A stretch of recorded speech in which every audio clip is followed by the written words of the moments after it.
Hello friends, welcome back. I'm Beth, here to help you fulfill your potential in meditation.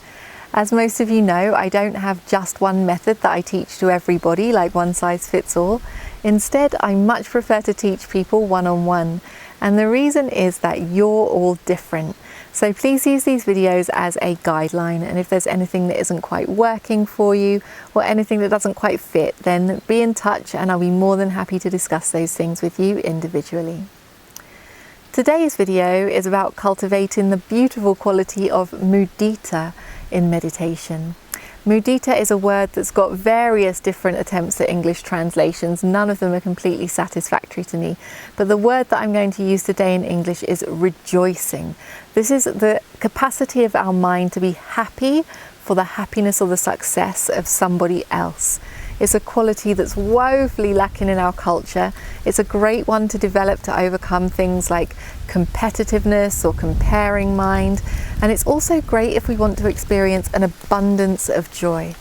Because what mudita says is not I need to get what I want in order to be happy, or I need to be successful in order to be happy. But if you get what you want, if you're successful, then I can be happy too. And so when we develop mudita, we tend to create this abundance of joy in the practice. So if we want to develop mudita, then where do we start? Well, the first thing that I'll say is in order to develop mudita, it's good if we've got a stable foundation in loving kindness meditation, in metta meditation. Now, I've made some other videos on metta practice, so I'm going to put the links to those below this video. So if you haven't already developed a strong metta practice, then I'd suggest that you do that first. If we've already developed a metta practice, a loving kindness practice, and we want to develop mudita, then the next thing that we need is the being or the group of beings that we will be practicing mudita towards. And I would suggest that you start with what I like to call an easy being. This is a being that is in general easy for us to rejoice for. We want to choose somebody who we like, who we respect, and also who we have not too much attachment or emotional feeling towards. And once we've chosen that easy being, then we want to connect to that being's happiness, that being's success. What is going well for our easy being? When we've connected to the happiness and the success of our easy being, then we want to find a perception of that being to work with as our meditation object. It might be easy for us to use a mental image of that being in their happiness and success. If not, then we could use our words, or we could even use a picture with our eyes open if we want.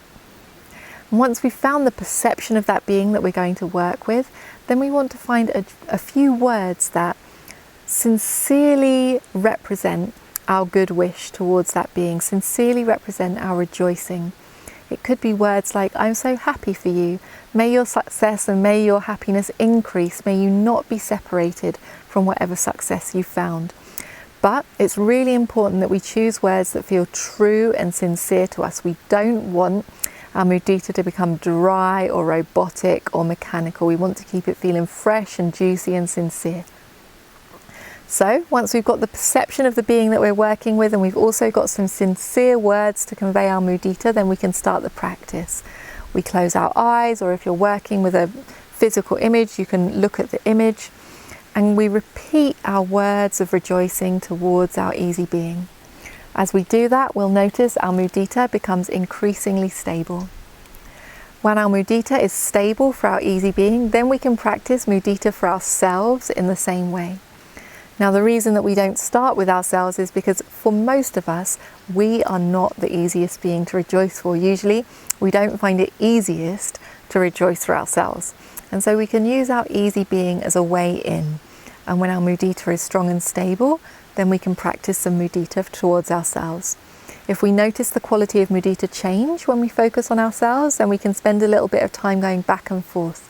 A few minutes to the easy being, a few minutes to ourselves, a few minutes to the easy being, a few minutes to ourselves, until they start to come into balance and it's easier for us to have mudita for ourselves. When the mudita for ourselves is stable, then we can start bringing in other beings, starting with the ones that are easier to rejoice for, working towards the ones that are more difficult to rejoice for. And if we're feeling confident, then we can start radiating our mudita towards groups of beings. all of the dogs, all of the cats, all of the human beings, all the enlightened beings, all the unenlightened beings, or whatever groups feel resonant to us. So that's what I have to say today on cultivating mudita. What I would suggest is that you get off of the screens, get onto those meditation cushions and start doing the practice. This is also a great practice to do off of the cushions in your daily life with the real people that you meet in your day, cultivating mudita towards them. If you're encountering any difficulty, if anything isn't working for you, then be in touch with me and I'll be more than happy to discuss those things with you individually.